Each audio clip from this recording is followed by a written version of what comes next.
Hello. Hello, Guten Tag. Welcome, Brendan, to the pod. Welcome to WBR CUNT 69, live from Somerville. Yeah. Good. Yeah, bringing it back. Yeah. Hell yeah. Fucking. I like our generation's version of radio so much better than that generation. Like how we have It's guys so much- having like actual discussions as opposed to those guys who are just like Yeah. It's like they have to have like an ongoing bit that's like theirs. Exactly, You know what I mean? yeah. Like there's that one woman on, she's like from Chicago. And like she just posts like the same weekly bits like every single week onto social media, just trying to get people onto the iHeartRadio app, you know? Well, it's like all those radio stations that like do those spam calls that aren't really spam calls because it would be Yeah. illegal if they did it. Yeah, it becomes harassing. The at that fake, point. the Yeah, fake yeah. spam calls. yeah. Like, how quickly would you become, like, just scam likely just doing that every single week if you actually Yeah, did probably it? instantly. Yeah. Probably instantly. Yeah. Yeah. You'd have to have, like, one of those, like, phone number generators. Yeah. Which are the funniest thing in the world to me, because now people are using them for, like, bank scams. Yeah. They can, like, call you from your bank's phone number, like the one on the back of your card. Dude, the writers for those things are pretty decent. They Oh, got yeah, some the- good the- storied, the, like, spam storied calls, yeah. twists in there, dude. Oh, for yeah. sure, yeah. Like, how can we make this pop? It's like the second date update on Hot 96.9 in Boston. I used to listen to that sometimes. I don't know that one. I had a work van that like only had a radio, so I couldn't like aux. Mm-hmm. Before I realized that I could just buy a JBL speaker and bring that with me, and it's Yeah. the same thing as the radio. I didn't drive for, like, my first 6 years in Boston. So I, like, never listened to the radio. But True. I did have, like, an iPod Classic for Yeah, they do like these. the longest time. It's called like second date update or some bullshit. Yeah, a little closer. A little closer. Yeah. Yeah, I may have already told this story on the pod, but I almost got by one of those a little while back. It Oh, was yeah? this- and when I realized, because there was this Indian lady telling me that like a package with my name and address on it had been stopped at border security and had a bunch of illegal shit in it, like fake IDs or something like that. And I was obviously confused, but like clearly the psychological trick there really worked on me, which is like, Yeah. oh, you've been caught doing something illegal, so Yeah. it just made me nervous, and I followed it up. And she gave me this very Hispanic sounding name, even though it was clearly an Indian lady. And then It's my favorite when you get like a Pakistani guy and he's like, "Hello, sir, my name's Steve." Yeah, It's not exactly. Steve, my guy. no, it isn't, dude. You could still scam me if your name was Yeah. Abdul, You could call me know? you could tell me your name is Romesh, and like it's like Sir, you're still sir. a human being, my guy. Like I'm still gonna believe what you say. My name is Steve. Please, Yeah. please, Yeah. please. Yeah. Please, sir, can you check your email and tell me if you have weird emails? Yeah. You know? It's like, you not only do you think I'm gullible, you also think I'm racist. Yeah. But yeah, when it clicked for me is when she transferred me to her supervisor, which was also an Indian lady, also named like, Like Rebecca or something. You know? it's just like this just Maria or some Hispanic sounding name, and I was just like, all right. I think I'm gonna take my chances here. I wonder if they like pick their names based off of like the area code from the phone number. Totally, yeah. Like if you had like an area code, like if you were from like Harlem, I'm sure they would. Well, give they were you, pretending like, to be they- border control. Yeah. No, yeah, Eddie yeah, caught on to them when she said, "Thank you, come again," when he asked for the manager. You just start having Wait a flashbacks of every 7-Eleven he's whoa. ever been in. Hey, wait a minute. Yeah. The funniest part too is that at the end, like when you start to catch up on them and call them out, they get like mad at you. Which Yeah, I they get suppose is another super mad. tactic, but I do love like I It's do a love scare the, tactic. Yeah, Yeah, I do love Yeah, the videos online where like guys like start like doxing like the people, or they like just start messing seen with those, them, yeah, you they know, can be very and they're funny. like, "Click the button," and they're like, "I don't understand what button you're asking me to click right now, man. I'm clicking buttons." You Yeah, know? I like the videos where people will take like a pot and like put it over their phone and then just wail on it with a spatula or something. Yeah. I've done it where I've like answered and just like continued eating pizza and just like, Yeah. they're like, "Sir, are you there?" I'm like, You ever seen the prank call video where the dude calls like a Domino's and a Papagino's in the same neighborhood and just puts them both on speaker, I've seen it. Yeah. talking to each other? The funniest version of Very that is funny. two Chinese restaurants. Oh yeah, that's Yeah, always That's good. killer. Always good. Speaking of border control, dude, tell us about your experience busting dudes for the U.S. government. "Oh yeah." So for listeners that don't know, I was in the United States Coast Guard for 4 years. I was stationed on Coast Guard Cutter Resolute out of St. Petersburg, Florida. So I did most of my missions like down in the Caribbean, which was super tight for a dude in his early 20s. to just be able to like drink like in Jackpot, the Caribbean. dude. Yeah, Yeah, jackpot, that's- dude. yeah. You're gone for like 2 months at a time. It's like awful for like relationships, you know, because like every time you come back, you're like gearing up to leave like the second you get That's comfortable what again. Peace Corps Columbia was like for me. Yeah. It's good for some things. Yeah. But, So it's just like, I mean, being in the military is just like years and years of being held up by like hate, caffeine, and cortisol. That's why all of us shit funny when we get out. Yeah, 100%. That's where the Is IBS that comes from. Is that an actual? Yeah. Military veterans have like the highest levels of IBS, other than like basic white bitches. Shout out my boy Jimmy, dude. He's got the IBS. Yeah. He went to Iraq, and he's not been the same ever since. Yeah, dude, my bass player in my He's got a little band. tummy, dude. Yeah. He's got tummy tummy aches. problems. He's got tummy problems. He can't eat the cheese. I hope he anymore, listens to this, you know? dude. I'll be so happy. Yeah, but He's so mad. it was wild. You know, I think like one of the craziest chases we did was in between like Puerto Rico and the Dominican, and it was just like probably the smallest Dominican guy I've ever seen and literally the biggest Dominican guy I've ever seen on the same speedboat.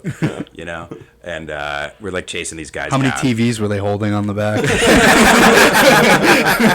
The funniest thing was like when they did the drug test, like when we like got them, you know, stopped and all that stuff, and we like passed some of it off to CBP. They were like, "This is some of the lowest grade coke that we've ever had stopped." You know, I was like, "That's so funny, dude." But yeah, he still like shoot the engines out of drug boats with a 12 gauge shotgun using like Sick. copper sabo rounds. Yeah, pretty wild. There's like a FLIR video, which is like basically like an infrared camera that's on the top of the ship. And it can see like for miles. And there's a video of me shooting the engines out of that boat, and they still use it at like the pursuit school in the Carolinas to like teach people to like, this is how it's supposed to go. And I think that's the dumbest thing ever. Just like my dumb ass at like 22 years old being used as an example for anything. That fucking rules, dude. Yeah, that's sick. Take the Yeah. compliment, Yeah, man. I still You have did like a properly. DVD of it somewhere that I'm probably not supposed to have. Why not? I mean, what would be wrong about sharing that? You know, I guess we don't want to broadcast to the Yeah. enemy that this is what we do. I mean, they know. Yeah. They know. Exactly, you yeah, know? it And seems they like- they adapt so quickly. It's so Right. funny because it's like there's like a levels of force that you have to go through as long as it's safe to do so. And one of those is basically like using a boat hook to like try and take the kill switch off of their console.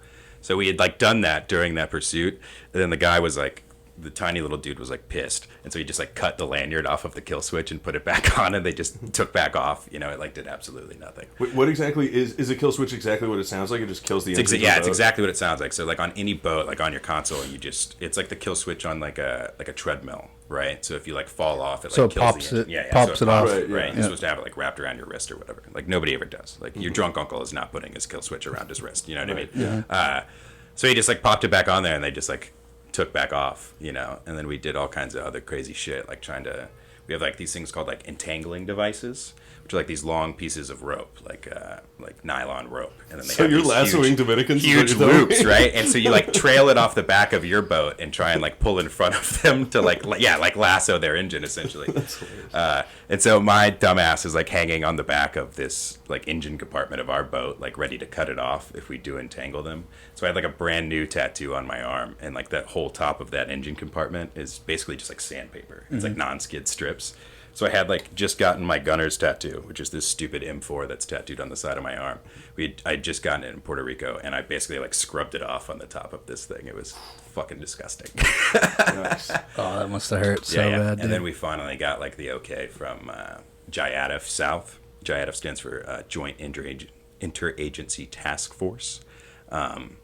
And so like the Southern Task Force, it's like CBP, Navy, Coast Guard, all that stuff. Like we share intel and everything.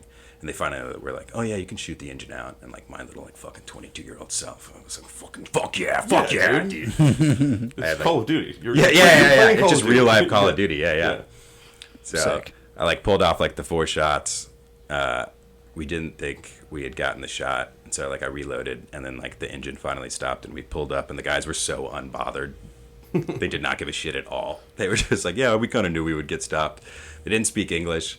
We're like trying to get them to put their hands up. They're like, the little tiny one just turns around and like he knows he's getting arrested, so he just starts peeing off the side of the boat, just like not giving a shit, dude. Like they did not care at all. Is that bro. creepy at all? Did it make you feel like did they know something I don't, or you were just like, oh, we just won? Yeah, it made me feel like they knew in their head they were better off like in our custody than like Right. going back as a failure or something like that. You know, if they had like ditched it, Yeah. because it's like super common for like drug cartels to like kidnap people's families and then like force them into like running drugs and stuff like that and like being mules. Yeah. So yeah, they didn't care about us. They know that we can't hurt them. What are we gonna do? Like they don't comply and we knee them in the leg, you know? Yeah, it's the kind of thing that like it drives me crazy when people bitch about America. It's like America's so much better than the rest of the world that even people committing crimes against us would rather us catch them than to fucking go home. And at least on like a federal level, like our law enforcement is so much more civilized than like almost the rest of the world. It's not close. You know? Yeah.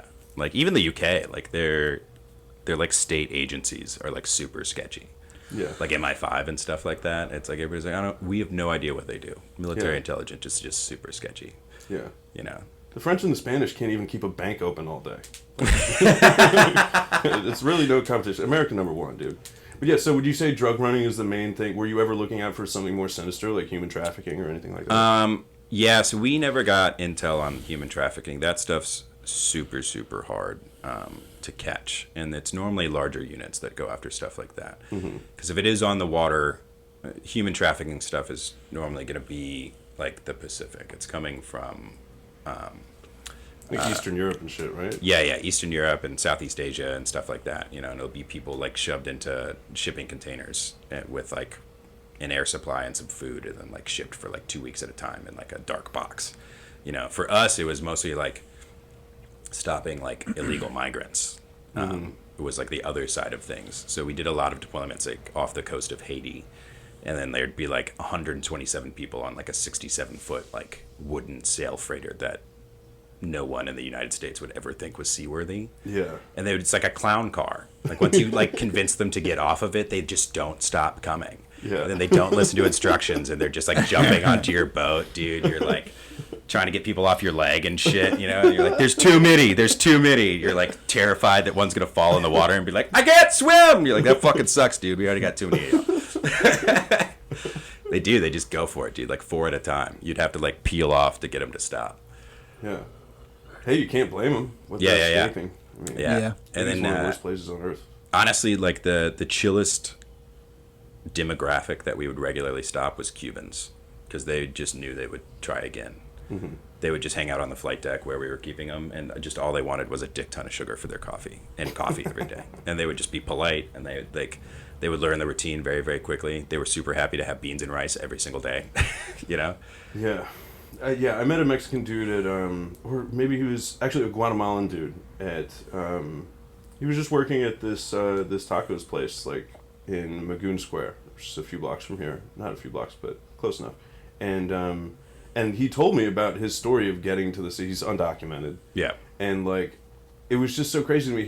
He got caught swimming across this river to cross the border, like, 6 times. And they just sent him back, and he would just try again. And 7th time the charm. That's I feel like that's the reason why like Haitians have like such a bad rap with like CBP in the U.S. Coast Guard. It's because they know if they're taken back, like they're pariahs. Like it's basically like a social death sentence, right? Like culturally in Haiti, like they believe that if you have a problem with the place that you're living, you should stay there and like do something about it. Like it's like a very deeply culturally held belief. So they would go back and like they couldn't go back to their hometown and stuff like that. So like the entire time they'd be in custody, they were just assholes the entire time, which I totally get, because we're like basically just taking you back to not being able to have a job or like hang out with like anyone you've ever known, you know? Damn, dude. Yeah, that's tough. Yeah. So that was, we had like the one time we like almost had a riot. So the Haitian lady bit my buddy Matt Moskowitz. He was trying to get her to sit down because she wanted to go to the bathroom, and she bit him, and then he like just like fucking pimp slapped her because he like didn't know what else to do. Well, yeah. She like bit his arm and like latched on, so he just like reared back and like pimp slapped her. There are many opportunities. Awesome, there are many opportunities in life for a man to have an excuse to hit a woman, and I think that's one of them. You get bit by bit by a migrant. Legally bitch slap somebody. That's so funny. Yeah, it's one of my favorite Theo Von jokes. Like my buddy got bit by a black widow. She was in her 40s. That's good. Joke. I don't know where anything that comes out of his brain like comes from. Like I want to be party to his like thought process at some point. he is one of the purest comedic minds in terms of like free association that I think is out there. It's really hard to beat. I mean, he'll come up with something that would take me 10 minutes on like a sentence to sentence basis. It's really astonishing. Theo fucking rules. Dude, that thing that Shane was saying that he said, I still think about it all the time. I think it's one of the funniest things ever. Which was? It's that, do you think that how far did Hitler live from the Holocaust? Dude, Hitler commute? Did he commute to the Holocaust? That might be one of the funniest premises of all time, dude. That is so fucking funny. And then they like shit on him for like 5 minutes, and they're like, he wasn't pulling the switch himself, my dude. Like, I mean, it is still such a funny. That's such a good premise, though, dude. Applying like these everyday sort of like work norms and tropes to Hitler running the Holocaust. Is a very like hands-on like running the Holocaust. Right, exactly. And like like when you feel like the staff is getting down, you bring in pizzas and donuts. Every once in a while, you just brought in meth. Together, So brought in meth for our numbers have been down. I have brought you more methamphetamine. Yeah, my favorite part of that, Shane, is like, do you think Hitler ever went over and was like, "Hey guys, we did it. Let's take a moment. Let's take a moment to appreciate our work. We really did it." Oh god. I think Theo like taking phone calls is also hilarious to me.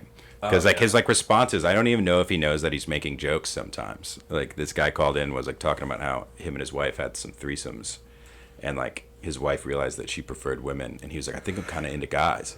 And Theo just like takes a beat and goes, well, y'all gay, bruh.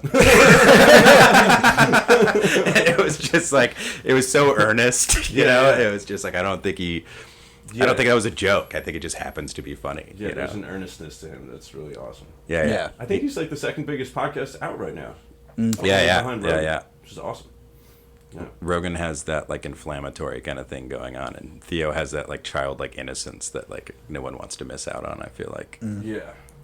Yeah, Rogan has like the willingness and the discipline to do the research to have conversations with like every kind of person. Yeah. Which is like, that's a pretty tough thing to compete with. Yeah. Because he's open, literally somebody from any demographic, unless you like have a political problem with him or something. Yeah. Can find a Rogan episode that they would enjoy. Every kind of person. You know? And I think it's funny that like he like tries to like keep his own feelings like to himself, like which I feel like is a level of journalistic integrity that you wouldn't. I don't know. I think I felt like that for a long time, but I feel like he's but yeah, I was gonna say on like the bandwagon these days. But like sometimes he'll just like watching him shit on people is so funny because he's like so calm all the time, and then like Brendan Schaub will go on there and be like, I could still take like all of these guys. He's like, you absolutely could. You're out of shape. You're a dog shit fighter. No way. The Schaub thing is an interesting.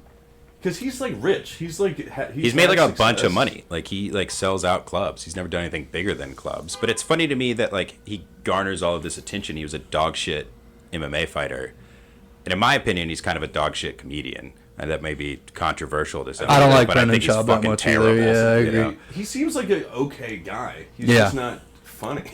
He seems like he's like old before his time, like in like a comedy sense. Like he'll go up there and say a bunch of shit that like he thinks is like funny inflammatory, but it's like that's kind of like borderline. It's like when you go down to Providence, you see that one old guy doing comedy that's just like a slightly racist rant for a while, and he gets mad at the audience for not laughing, you know. Except for he takes that on tour.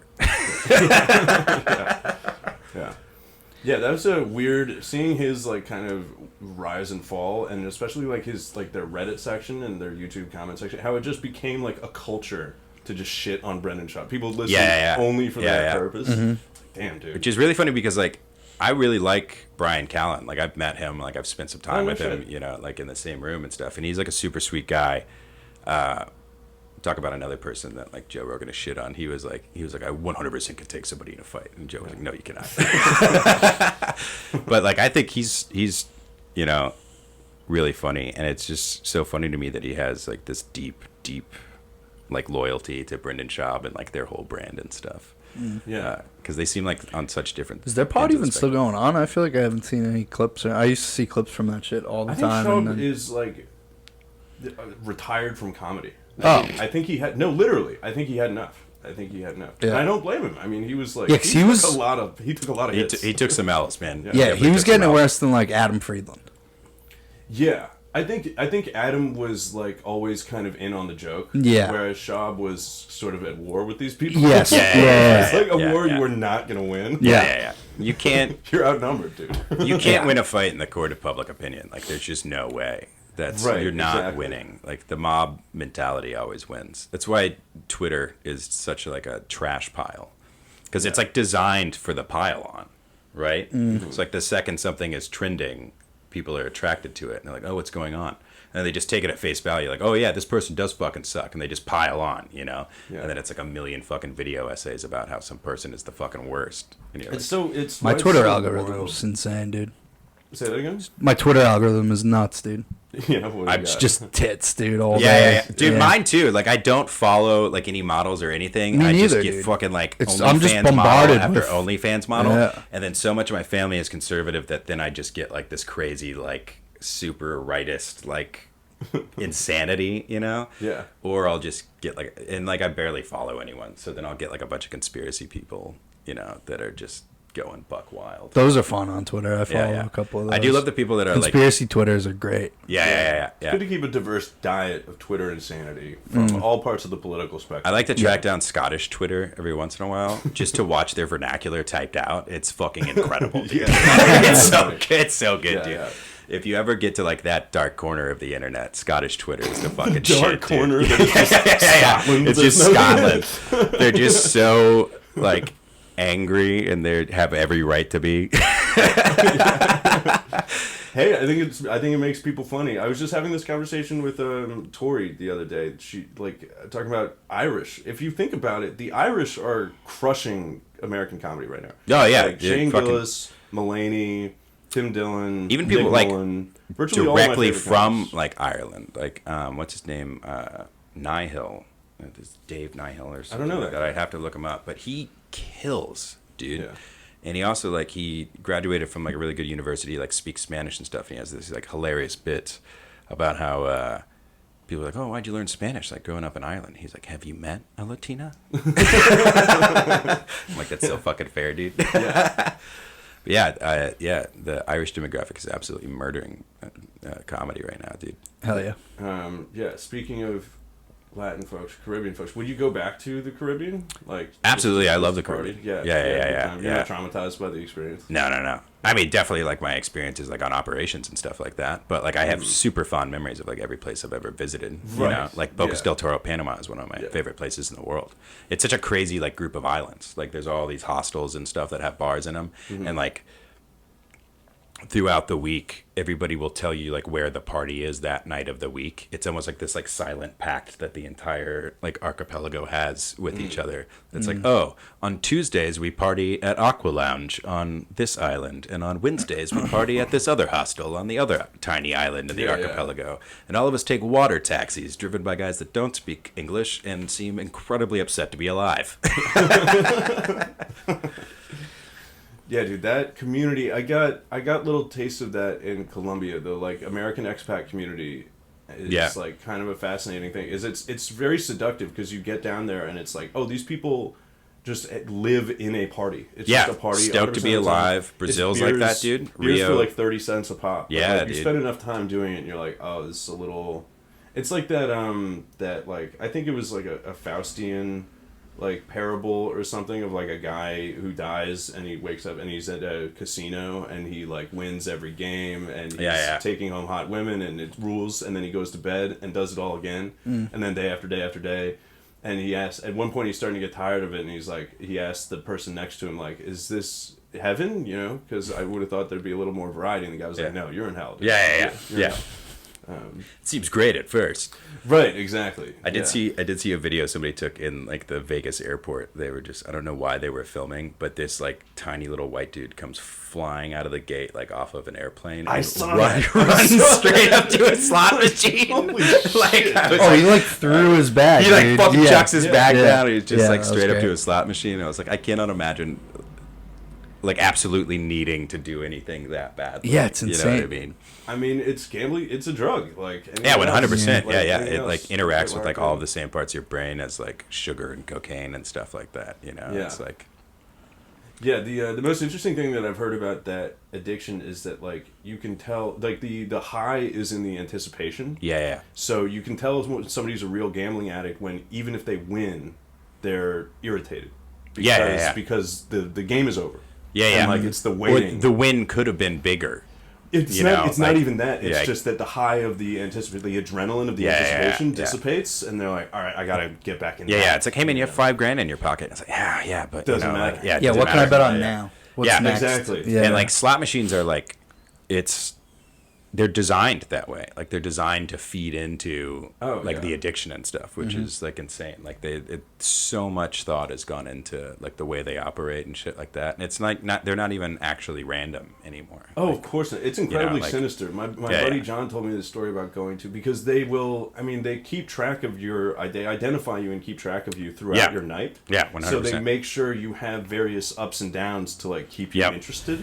And so, like, my buddy John told me a story about going to either Vegas or Atlantic City with a bunch of his friends, and they all had different approaches to gambling, one of whom was like, I'm just not going to do it at all the entire weekend. And then as they were leaving, he, like, put one quarter in a slot machine and won, like, $200. Yeah. So it's like the casino being, like, that last desperate attempt. It's like casinos. It's like casinos that like will put like a bracelet on you. That it's like, oh, this gets you into your room. This gets you into, you're allowed to go to like this restaurant and stuff like that. They're like, oh, that feels nice. And it's like they're just tracking every step you've taken through the entire gambling floor. Also, probably making it incredibly easy to put things on your tab.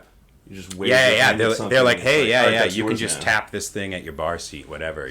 Like you're good to go. God. I've had some brutal hangover receipts in my life, like waking up and being like, Jesus Christ, how much money did I spend? The Vegas one is a nightmare. That I've never been, but I know it'll be bad. Before I got married during COVID, so like, it was just me and my best man that like went out like a couple nights before to like the casino and stuff like that.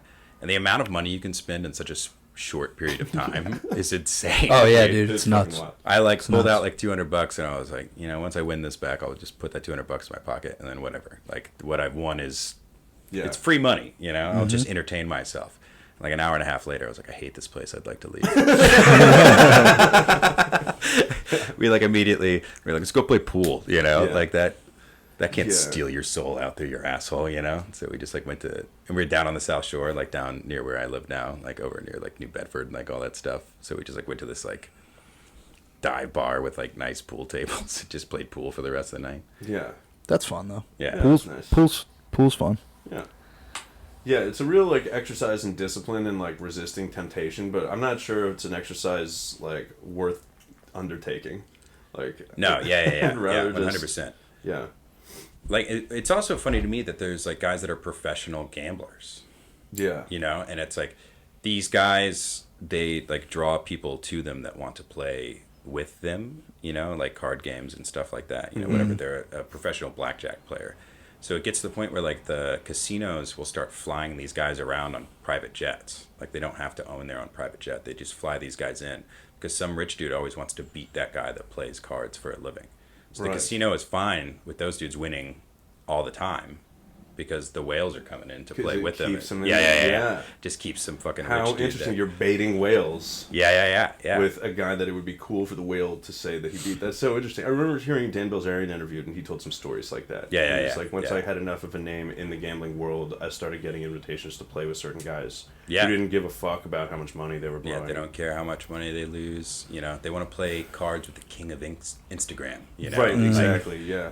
Yeah, Texas Hold'em, I like, it's probably clear, I have a certain distaste for, like, that whole world, but, like, Texas Hold'em I have respect for, just because that's, there isn't necessarily a house always wins element to that. That's, like, actual strategy and competition. And there's something really beautiful about, like, sitting across the table from somebody. You both know, like, okay, if this person has this hand, they win. If I have this hand, I win. Like, and it's just looking them in the eyes and trying to figure it out. Yeah. There's something so pure about that. Yeah. Like, you don't find that in a lot of other sports. I'm a roulette guy. Yeah. I'm either red or black. I'm not trying to choose a number. None of that, dude. It's literally the opposite example. Yeah. The 100% the opposite example. I'm just trying to work the numbers and then walk away at the right moment. Yeah. You get like an hour and a half out of me before I'm so overstimulated by blinking lights and bullshit, And it's like, It's funny with like the few times I've been at a casino, like you can tell that a pit boss has noticed that I've lost interest because like they'll swap out all of like the blackjack dealers with like beautiful women, you know, and they're like, catch the dirtbag on the way out. Right, yeah. You know what else? You know where else I see that is if I ever decide that, because I'm currently at war with my Instagram addiction. I put on time limits and like I still ignore them sometimes, but I'm getting better at it.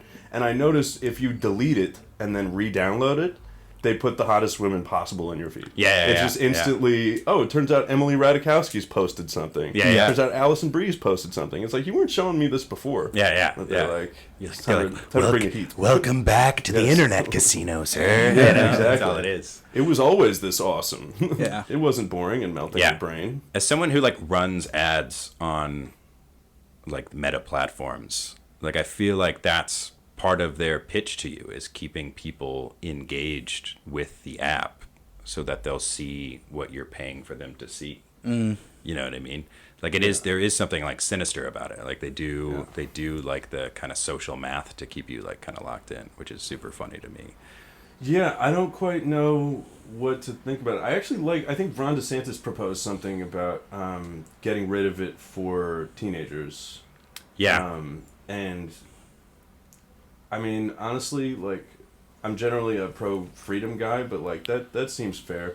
Yeah. You should probably treat like it just like cigarettes and drinking and everything else. Yeah. Yeah. Like, my nephew gets himself into more trouble on, like, Snapchat and shit than I think he's ever gotten himself into trouble More with trouble? doing anything, Just- like, actual sinister. Like, Just 'cause, blasting out dick pics to everybody. no, like his friends will just like post on their like Snapchat stories like them like at like a house party like drinking and shit, and it's like one of their other friends like moms like logs into their like Snapchat like regularly like like remotely, you know, and he'll like go home and like my aunt's like, oh, I got another call from that woman. Stop doing this to me, you know. It's like, how are you so dumb? Yeah, there's a weird sense of invincibility about it. I guess it's just because you're so disconnected from the consequences in that 100%. You're sharing every moment of your life all of the time. That's like, it's very different for like them than it is for like, especially someone my age. Like I got onto Facebook like just as they had like moved the platform like from just being for college kids to like being for everybody, you know? And then there were like no adults on it for like a really long time. Yeah. And then all of a sudden it's like, your uncle posting something from now Facebook's freedomeagle.org, like, you know? Facebook was like college kids, and now it's just like old. It's a retirement home. Yeah, pretty much. Yeah, it's weird because like, I don't know, the instinct is to say that this is doing the most damage to kids, but I don't know, man. The older generation's getting crushed too, and like there's something about growing up with it that I think gives you a certain amount of we have like the middle ground kind of thing. Yeah, like we didn't. Yeah. We know it too well to like get tricked by all the shit that like the older people are, and we know we're like skeptical enough that we don't use it as much as like all these little kids are. You know, we're like right in the middle. There's no bibliography on Facebook. You know? Like it's you see something. Exactly. Yeah, you don't have to prove. Our generation was probably the first one that. This is something I hate. Anytime someone's at a concert. Yeah. You see the entire concert on like their Snapchat story or Instagram story. Yeah. It's like, brother, if I wanted to see this concert, I'd be there. Yeah, dude, my phone gets like Knock turned it off. Like I'm there to hear a band live. Exactly. You know, like I don't. My it's friends also will take pictures just with not the kind of environment that's conducive for recording at all. No. It like never sounds good. It's always too loud. The mic on your phone's going to get overwhelmed by the levels in there. Even if you're like able to like cover it up with your hand, it still sounds like shit. And like nobody cares. It's like when people take videos of like the 4th of July fireworks. Yeah. The fuck doesn't do it justice, dude. Yeah. And I can hear it from my bedroom. Actually, it's pretty sweet. If I wanted to see that, I could have gone to a fireworks display. Yeah. Yo, what do you think? What do you think the next Drake concert's gonna be like? Dude, he's been like super like petulant and like pissed like on stage lately. Like screaming at the crowd. He also looks like an idiot at his live shows. He's wearing like khakis and like dirt biking gear. Yeah, he's wearing like gloves and stuff. Yeah. He's dressing up for the X Games. Yeah. It's like I don't know if he thinks it's like a super tough looking like paramilitary look or anything like that. Didn't he he's like fleeing the country or something like that? Yes, he listed his home in California for like $80-something million. Like, I'm sure if you asked him, he'd probably talk about the guy who got shot in front of one of his houses. Yeah. But that was his Toronto house, wasn't it? Yeah, but No, it was his LA house. Was it his LA house? Yeah. Oh, okay. Yeah. Because it was like a security guard of his that got shot. Yeah. That did not get nearly as much press as I No, feel that's like. fucking That's a insane. wild Like, someone thing. actually died during this beef, or like got seriously injured. I don't know if he died. Don't fucking quote me on that. Somebody, speaking of bibliographies. Yeah. But like, someone was actually seriously injured during this whole beef, and everybody's just like, fucking Kendrick, bro. Shouldn't have fucked with him, you know? Yeah. Which is so funny to me. I think it's hilarious that, like, Kendrick was just like, I guess his producer said that he recorded like 3 songs in the space of like 7 hours. Yeah. Which is absolutely insane. Having just come from the studio and knowing how many takes I had to do on 3 songs across 2 days, that's fucking nuts. Yeah. Dude, like, that's an insane level of talent. I guess he has 5 more ready to go. Yeah, he's just sitting if on needed. stuff. Probably. And I love the fact that like Metro Boomin was just like chilling, like not a part of any of this. And Dude, all of a sudden Future, Drake was like, Future's, "You a bitch." Future's my favorite. Future, Yeah. Because Future has albums with Drake. Yeah. This guy, he had every reason to catch strays. He didn't catch a single one. Yeah. And then like the fact like nobody's asked Eminem what like he thinks about it is hilarious to me because Eminem has songs with both of them also. I feel like Eminem's irrelevant at this point. Nobody talks about him anymore. He has a new album coming out. He does have a new album coming out. It's going to be his last album. Yeah. His last album? It's gonna be it's called The Death of Slim Shady. Yeah, Coup d'etat, The Death of Slim Shady or something like that. It's going to be his last record. Yeah. Which I think is good. I think it's a good idea to hang him up. Yeah. He's also for like the past 8 years just been like bitching about stuff that's not a prevalent thing. Yeah, you know, his Trump freestyle was one of the most embarrassing things. Oh, that was oof. Yeah. That lost Eminem for me. That was pretty tough. I was like, oh man, the Eminem I love is gone. Well, then he kept doing features talking about how like he took an L on the last record and stuff like that. I was like, stop bringing it up. Yeah, you're not helping yourself. You're telling on yourself, dude. You know, yeah. It's like when you have a great comedy set and you like walk off stage, but you like didn't feel great about it, and somebody's like, "Hey, man, great set." You don't go, "No, I fucked this up." You just go, "Thanks, man." Yeah, you know. Like some people probably love that. Sometimes I go, "No, it wasn't." I love that response. No, it wasn't. No, dude, it wasn't. Get out of my face.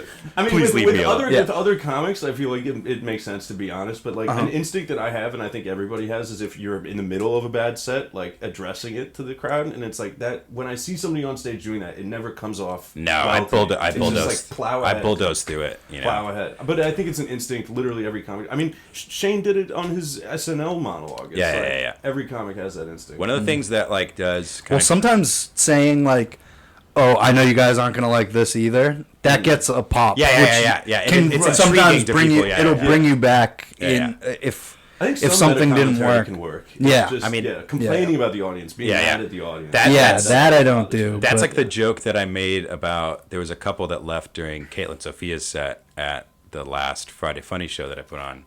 And one of them messaged me on Instagram like the next morning demanding her money back. And I was like, it was such a rude message that I didn't respond to it. But I was like, she spent $10? Yeah, it was a $15 show. Yeah. And she also got 2-for-1 tickets. Like, eat my entire dick. Yeah. Oh, but an insane thing. That's like asking for a refund from McDonald's. Yeah. What the fuck? But I was like thinking about it. I was like, if she had been more polite, I'd have been like, hey, I'll comp you tickets to like the next show. Yeah. And then I really thought about it, and Kenny's headlining the next show. So I was like, oh, if you fucking didn't like Caitlyn, you're going to hate the next guy. You know, like, no, dude. We got a great lineup coming to Grand 10 on the 31st. It's going to be an incredible lineup. I would love for Kenny to spend his entire set just roasting this one girl. Yeah. Yeah, dude, there's been a lot of, as 3 white guys talking about this on a podcast, like, there's been a lot of flack towards the whites for talking about this beef, and, like, I reject that, man. First of all, Drake is white. Kendrick said it. Mm-hmm. And he's a pedophile, and pedophilia is a white man's game. That is true. That is. You can't take our stuff, you know? Yeah. It's cultural appropriation. Yeah. To tell white people they can't talk about pedophiles. Yeah, true. It does. Except for Diddy. Diddy seemed good at it. Yeah. True. Diddy. True. Fucking somebody made like a meme, like a little like cartoon sketch of like Drake sitting down with Diddy and being like, "How do you deal with this stuff, man?" And he's like, "I don't know. People said that I was drugging people. By the way, did you finish your champagne?" It's like, yeah, man. That is such a funny beef to me though, because it blew up so fast. Like that's the fastest escalation I've seen. And like I grew up in Atlanta, like I was super huge into hip hop growing up, and we had like a huge underground scene. Obviously, being in Atlanta, that's the fastest I've ever seen anything escalate, ever. And I mean, I still remember when. So I grew up in Brooklyn, and I had a lot of friends who were like really purist hip hop fans. Yeah. Who were like really hardcore about like Nas and Biggie and all these guys. Yeah. So I always liked to talk to them about hip hop because I felt like I could trust their opinion. And I remember when Drake first came out, all of them were like, "This guy is gay." Like, why? Dude, the why second is he so came popular? out, and it's like it's as if that was the opinion, and then his popularity just overshadowed it. And it's so funny because it's like all these years, Kendrick like never forgot. Yeah. It's just Dude, like no. I This have is what felt you've been the whole time. so vindicated because I have been shitting on Drake since the second he put out a song. Yeah. Like this entire time. Yeah. Best I ever had, dude. Yeah, dude, fuck all his entire catalog. Yeah, I mean, I like some of his music. I won't pretend that, but at the same time, it's so contradictory to like the kind of energy we're used to from hip hop, which is like masculine and fucking. I mean, he did some cool stuff with like Eminem and Lil Wayne and stuff like that. Like he did some. Yeah, Forever's a banger. Yeah. He did some like cool tracks and everything like that. But then you like go back and you listen to his like lyrics now. Like even that like song that he did with like 21 Savage sounds like super like suspect, that like pre-chorus, you know, dude, he where did it just a- like sounds like he's like flirting with 21 Savage, and you're like, hey man, yeah, fucking... yeah. Can you do something for me? Yeah. Yeah, he's dipped his toes into like the gay baiting stuff. Yeah. I think there was like a hilarious like video of like a but Nardwar interview. You should know, dude. It's 21. He doesn't want it. Yeah. Bazinga! Come on, baby. Fucking nailed it. We're gonna be very famous. Yeah. Dude, I think BBL Drizzy is the funniest thing that came out of this whole thing. Dude, somebody dude. Have made you like read the a beat? yeah. Somebody made like a merengue like remix. For the people, dude. Yeah. For the people. It's like a hot jazz beat, dude. Yeah, somebody turned it into like a merengue song. Like you've So good, lost if it gets into the Hispanic community and they're Oh, just yeah, like dude. vibing off shitting on you, you know? Yeah, dude. Jumping off that point, like I knew he lost when Not Like Us started playing in clubs, because I remember when back to back when we knew Drake had won against Meek Mill is when people start dancing to this shit. You're Dude, toast, they dude. played the Euphoria instrumental at Disneyland. Like during That's insane. That sounds yeah, that like sounds like fake straight news. up. That They sounds like fake news. somebody Give posted that a a good- video Yeah, of we're fact checking. it may have been edited, dude. If it was edited, I want want it to be true so bad. Yeah. Is it? Yeah, bibliography time right now.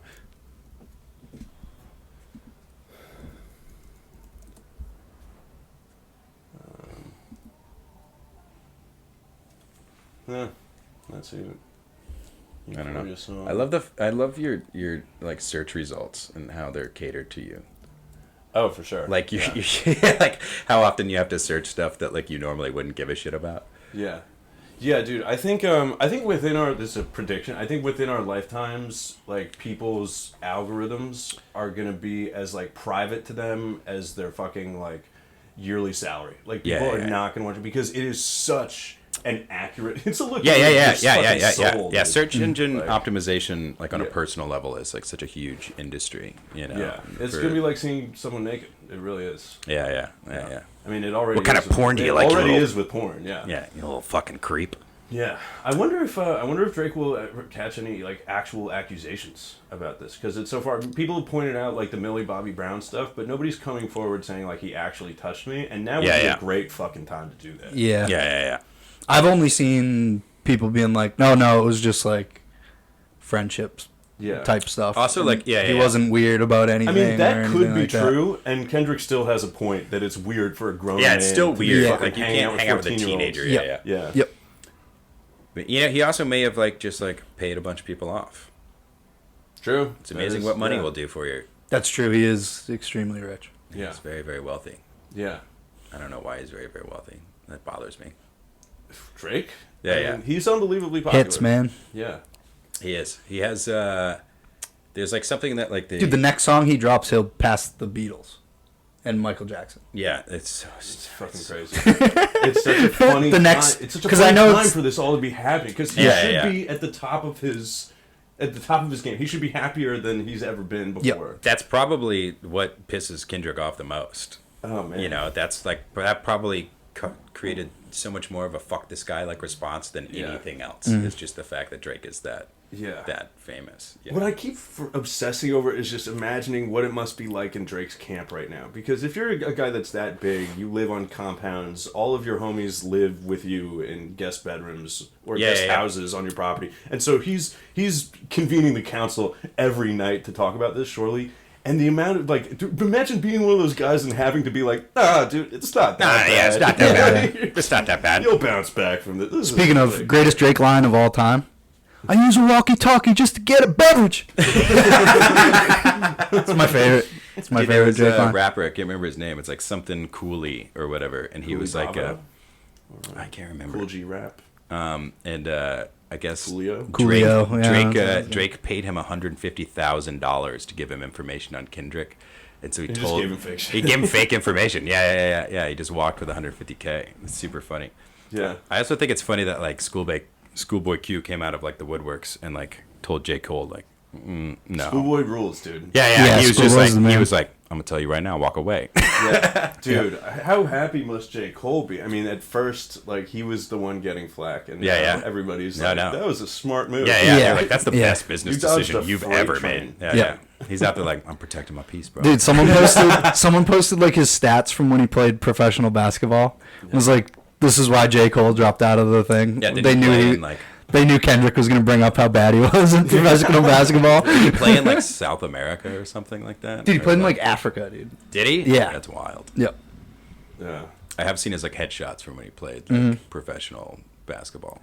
Yeah, it was like 2.4 points a game or something like that. Yeah. His point average is fucking garbage. It's super funny. Well, I mean, it's a little. I like J. Cole, but a little like insanely arrogant to think like not only am I going to be one of the top rappers in the world, I can also be the best at basketball. It's like it's a little different for Michael Jordan because athleticism translates. Yeah, but, like these are two completely different skill sets. That's true. You think you can beat guys that have made it their fucking life just because? Yeah, that's what happens. Yeah, Andy's like 30 something now, right? J. Cole's gonna be like 35. Yeah, right. I mean, this is what happens when you see when people blow that much smoke up your ass for Yeah, you get detached from reality like super fast. For sure. It's like even just in comedy, with like doing what we do, I've seen like beloved people like kind of crash and burn for like weeks at a time because people are just like constantly just like, oh man, it's so nice to see you, like that set was awesome, it's awesome seeing you on stage.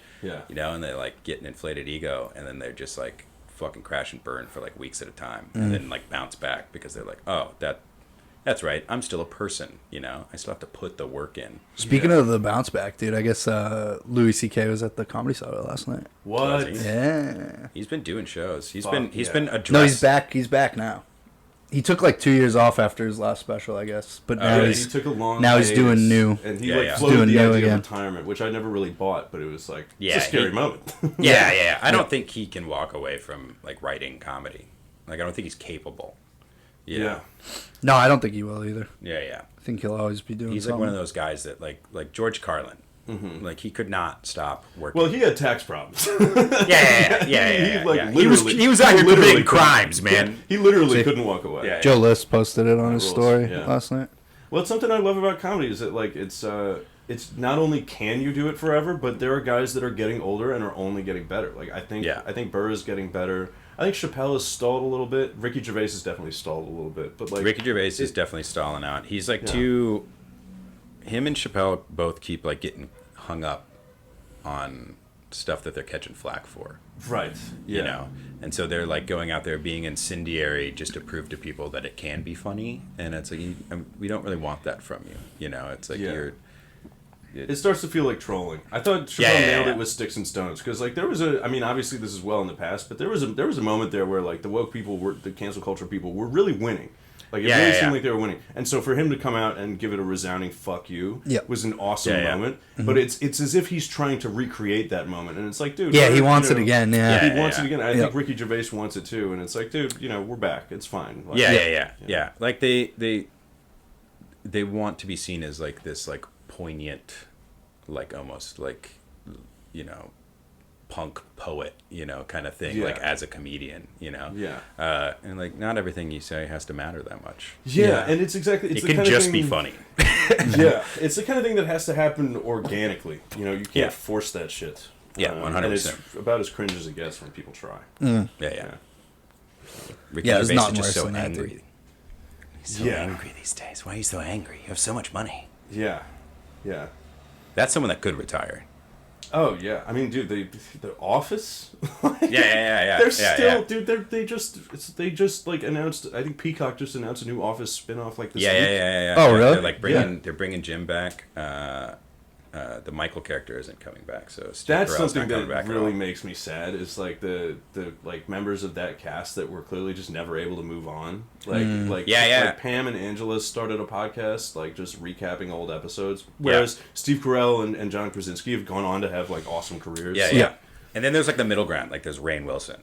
You know, where it's like he still does stuff, but then he also constantly gets dragged into conversations and podcasts, like people wanting to talk to him about The Office. That's a tough one. You gotta really. I feel like if you're at that much risk of being pigeonholed like that for the rest of your life, you gotta cut and run like instant. The moment it's over, just be like, I'm not Dwight anymore. But also, like, why not milk the cow while you can still, you know? Yeah, I suppose. I think that's like part of it. Like that dude, the dude Kevin from The Office, like that's pretty much all he does. Cameos and stuff. Yeah. I feel like it's a confidence thing. It's like just being obsessed with this idea that like I can't possibly be anything bigger than this. I really admire people that don't fall into that trap. Like Daniel Radcliffe's a great example. He was as high up as a person could be in this business, and like has done really interesting projects since then. Yep. Well, because he had the opportunity to do stuff that interested him. Like, he didn't have to worry about the money anymore. He made enough money for the rest of his life. The gayest person of all time. She's the gayest person of all time. Yeah. She's made some cool movies, though. She's for had sure. Some interesting projects. She was teasing a stoner comedy for a while, and I don't think it ever happened. You know, what's really been cracking me up is watching JoJo Siwa make the rebranding right now. I don't know JoJo Siwa. What's his name? She was like my sister used to watch that dance show. So it was like she was all over YouTube. She's like kind of just like sparkles and rainbows and stuff like that. You know, like very, very kid friendly. She like makes music and stuff like that, whatever. And so now she's like trying to do this like punk rock like kind of like rebrand. Like she's a bad girl, you know, like a la Miley Cyrus, you know. Yeah. But it's like her team clearly wants her to still be marketable towards children, so it's like so half-assed, you know. And she's like, I'm creating a new genre. I call it gay pop. And I'm like, yeah, fucking ABBA started that, okay? You heard of Queen? Yeah. I think you're a few decades too late, my dude. Yeah. That's what bothered me about the Kristen Stewart Rolling Stone cover. She was like, I'm gonna make the gayest cover of all time, and fuck you. It's like nobody's mad at this anymore. Nobody's been mad for a long time. It's like, you know, oh, you're gay, that's cool. That's like a chip on your shoulder kind of thing. Like, I feel like she was so upset that everybody was so deep into her business, like when she was like dating Robert Pattinson and cheating on Robert Pattinson and dating Robert Pattinson again. That's my favorite Trump tweets. Maybe my favorite Trump tweets of all time. Kristen Stewart should dump Kristen Stewart. She's cheating on him. Everybody Everyone knows it. You should dump that trollop. She's cheating on him. I know it. You know? Yeah. That's great. Oh, man. Oh, dude, so I was thinking about, I pitched this to Kenny, like, something I want to start doing on the pod is having people talk about, like, some of their favorite jokes. Like, I mean, it's impossible, because of course it changes all the time, but, like, can you think of, like, some jokes that made you want to do comedy? Like, holy shit. Yeah, there's a few. Mitch Hedberg was huge. Like, stylistically, I don't have, like, anything in common with Mitch Hedberg, but listening to him do comedy was hilarious to me. Like, one of my favorite jokes of his is a banana is like the opposite of a traffic light. With a traffic light, green means go, yellow means slow down, and red means stop. And he's like, and with a banana, green means, hey man, slow down. Yellow means go, and red means, where the fuck did you get that banana? And I don't know, that was like on one of his records, and I just like, that joke has always stuck with me as just like, My favorite. It means nothing, you know. It's just like it's purely comedy. It's purely just to make you it's happy. Like Theo that's Von. all Like, it's there for. Yeah. It's just this pure like. It's just just pure like this is designed to make you happy. Here it is. Yeah, that's great, man. My favorite Mitch Hedberg joke is he was at a casino standing by the fire exit, and the security guard comes up to him and he's like, "Oh, you got to move out of there." And he goes, "Do you think that if there's a fire, I won't try to go out this door? I won't leave. Yeah. I'm not just gonna stand here and block this door." It's so good. I love Mitch Hedberg. Like, I used to do drugs. I still do, but I still used to too. but I used to too. Yeah, that's great. The one with the Rice the is receipt the best for the that. donut. Oh yeah, that's a good one too. Yeah, Say it again? he like went to buy a donut, and the woman behind the counter was like, "Would you like a receipt with that, sir?" And he's like, "There's no need to bring paper and ink into this. It is a simple transaction. I give you money, and you give me a delicious pastry." You know, it's just Rice is the best snack because it's the only thing you can eat and have 1,000 of them at the same time. Yeah, it's really great if you want 1,000 of something. Yeah. You know? Yeah. He was like pure comedy, and then when I was like super young, I was very rarely sick, but the few times that I was like sick in like middle school and stuff like that, Dane Cook was huge, and he was doing like special after special. Like that's what my dad would buy me, was like pay-per-view, like Dane Cook specials. Dude, that's what got me into comedy too. Dane Cook. Yeah. It's like I always feel bad when like people shit on Dane Cook because like he really did like solidify like a love of comedy for me. Like me that too. was like as a kid, like that was the thing. Like my dad helped me like choose to like make me feel better, you know. And so like it does kind of make me feel bad for him when like people shit on him. Also, he got like a bad shake. His brother fucked him super hard. I know that story is tragic, Dude, that's really hard. That's wild. Yeah, he's like Nickelback. He's just one of those guys that for whatever reason. Yeah, it's like, what the people fuck did they just ever do to you? decided, Yeah, there was nothing. I've gone back and listened to old Nickelback music. It's fine. It fucking rips. It's Me and my fine, band were like- like talking about like covering a Nickelback song because we thought it'd be funny to like Yeah. get to Bring the it end of back. it. Get to the end of Look it at like, this during photograph. a live set. Yeah. No, like do something that like wasn't like a radio single, you know? And like get to the Oh, end of it like and a be like, real "Oh, did you guys like nitty-gritty? that?" Yeah. Yeah. People be like, "Fuck yeah!" And you're like, "You guys like Nickelback? Fuck you!" You know? Trickleback, dude. Yeah. We were like, it would be so funny, just like every couple of months, like roll in like a different butt rock song, you know, just like what's that like Lifehouse song? It's like, "I'm falling even more in love with you." And it's just like banger. Yeah. And it is a banger, but like in my memory, like that singer put so much more effort into that song than he actually did, because I re-listened to it the other day and I was like, this is the most low effort vocal take I've ever. It's like, because like in my memory, he's like belting this song and like you re-listen to it. He's not at all. Yeah. He's not at all. Which is so funny. Speaking of Porch Fest or music, Porch Fest. What was that? There were like national acts at Somerville Porch Fest. Yeah, dude. So I don't know the full lineup. I just loved the whole event. I didn't know anything about it beforehand. I took some mushrooms with my friend Charlotte and like buzzed around all day. It was fucking sick. It was such a cool combination of legit bands that were very talented and just random people that like literally the three of us know. Just not to say that they're not talented, but just like that there was no barrier to entry. It was people could do it if they wanted to. It was such a cool event. People were so nice. The Guster performance was the craziest one. Yeah, my bass player was at that one. It was like such a crazy time for him to be like meeting his girlfriend's like family, and then they like went to Porch Fest and went to go see Guster. Yeah. And he was like, it was absolutely insane. There were so many people. He was like, and then somebody got coffee Grubhubbed to them in the crowd watching Guster. That's the most absurd thing. I mean, imagine trying to find somebody like. So there's like some poor Grubhub guy on like a scooter, like trying to get down this street that is absolutely covered in people to also find the person that ordered. Yeah, imagine like, pulling up to that dude and just being like, "What the like, fuck?" this. I would have just taken the L. Yeah, I would I'm just just taking the fucking. L. I've been like, this coffee's mine now, dude. Yeah. Yep. I loved it though, man. It was great. It's cool to. It's cool when like you get that many people together that are all having a good time, and like there's no. I think there was like one hospitalization. It was somebody who had like a diabetic attack. Yeah. It's with that many people. I didn't know Tiny was there. Enjoying something together. You didn't know Tiny was there? Yeah. Hey now.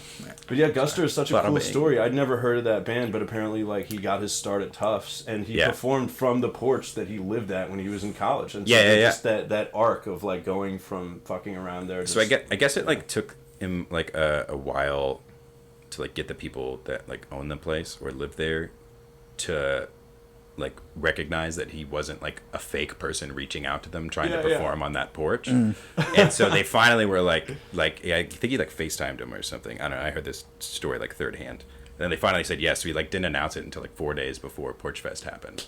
And so like people went fucking nuts on the internet. It's so funny to imagine those people being like, I think this guy might be a scammer, we'll see. And then he shows up and like literally, dude, I got to show you images of this. The street was more packed than I thought was possible. It's like people were in trees, people were hanging out of windows. That's fucking fire. That's like about as close as Boston gets to like... Seeing people in trees on mushrooms must have been cool. Oh, it was great. Yeah, it was great. Just like Planet of the Apes. Yeah, the whole vibe was nice. And I live here, so like if ever I got like overwhelmed, we would just come back you could just come back to the house and then wander back out. The hardest laugh we had was there were a couple people passing out like communist newspapers. And it was just hilarious to me because I was like, it is a beautiful Saturday. Like everybody's out having a good time. You are surrounded by the reason that you're wrong. True. Like you are surrounded by the reason that our system, while as flawed as it is kind of fucking awesome. Yeah, it's kind of working. So, like, I was walking past this guy. He was just like, "Are you tired of capitalism?" I was like, "Yeah, dude, this sucks. This blows. What a nightmare. Like just going to enjoy some free music. You're surrounded by the fruits of consumerism on all sides. Yeah, everybody's happy. Everybody's having a good time. Yeah. That is true. It's like it's as flawed of a system as it is. Like we're all kind of killing it, dude. You know. Yeah. I mean, there's tons of people that aren't killing it. I've driven down Mass Ave. Yeah. No shit. Yeah. But, Methadone mile. I mean, to bring it back full circle, I feel like that's at least in my experience in Colombia, and I would imagine your experience in the Caribbean, is like you get some perspective and realize like, oh, life is actually pretty good. Yeah, it's wild. Like traveling like those parts of the world, there's so many people that have so much less than so many of the people that I grew up around, and they're so much happier. Yeah, dude. You know, so much happier, dude. Like traveling through Brazil, Colombia, Honduras, all that stuff. You know, obviously they have their issues with crimes and stuff like that and violence, whatever. But like as a whole, people are just way happier. You know? Yeah, I think at least in Colombia there was much more emphasis on family and community. And basically things, the best things in life are free. That whole thing. But I also think. Like in America, I really like that quote, like comparison is the thief of joy. Yeah. And we're just constantly shoving images in front of our faces of people getting on private jets, people banging supermodels on islands, and it's like, if you're not looking at that all day, you realize like, oh, my life's actually pretty good. Yeah. Or even just like listening to other people's creative output. Like I'll catch myself being like, fuck that guy, I wish I'd have written that. Yeah. You know? And it's like, what a way to ruin your own day. I have that moment every time I watch AVP. I'm like, God damn it. Dude, me too, man. Dude, he's got it locked in. He's locked into it, dude. I put him on the July show, and I don't like following him because he kills so hard. Impossible. Yeah, it's impossible. Like, well, you want this after you just watched like the insanity that is Davey P. You know, he's like both a character comic, an absurdist, and a prop comic. Yeah. You know, he's like these three things that should really not necessarily work together, and it fucking murders. Yeah. I'll tell you guys when we shut the mics off. Good. It's good podcasting. Yeah. Good podcasting right there. Sorry, guys. Hey, I have something super exciting to tell you guys after we've cut. We just hit an hour, boys. We got anything to promote? We do. May 31st. Kinney is headlining Friday Funny's Big Dumb Face, a comedy night of storytellers. Big Dumb Face is a great name. Yeah. So I wonder where you got that name. Kenny's like so mad. He's like, you named it that because my face is big and dumb. And it's literally from a joke that I don't do anymore, where like the punchline was like, there I was standing with this big dumb face. And like the whole thing is like a long story. And so I was like, that's really funny for the name of it. And I hadn't figured out who I wanted to headline it. And so I'd already named it when I asked him to headline it. And he was like, dude, seriously? Some great people on that, though. Cam McNeil, Elle Kennedy, Alexis Cristaldi. And Eddie. Eddie O. That's right. Everybody in this room, all three of us, will be on that stage that evening. I'm hosting with Cam K. Morton. Just an insane amount of talent in that room that night. Yeah, it's going to be a fun one, dude. You don't want to miss this. It's going to be great. I'm gonna fucking do so bad. Watch me crash and burn. Watch me sweat and shake. It's gonna be fun, guys. Yeah. And then the July show that Tiny is headlining, my band's gonna close out the show. Ooh, that'll be baby. Fuck yeah. Yeah. I've yet to see you perform, man. Yeah, I'll be there for that That'll be one. like our second or third performance. Kenny's hosting that one. Yeah, Awesome. yeah. So when is Kill Tiny? Is Kill Tiny this week? it is Friday. Yeah, Friday. Oh yeah, I'm on that too. Friday, Kill Midway Tiny. I'll try to Cafe. have this out by then. So Yeah. Hell yeah. Well, thanks for coming, man. This has been Yeah, fun. man. Hell yeah. All right. Good hang. Peace. Bye. This ain't nothing, darling. Don't let them get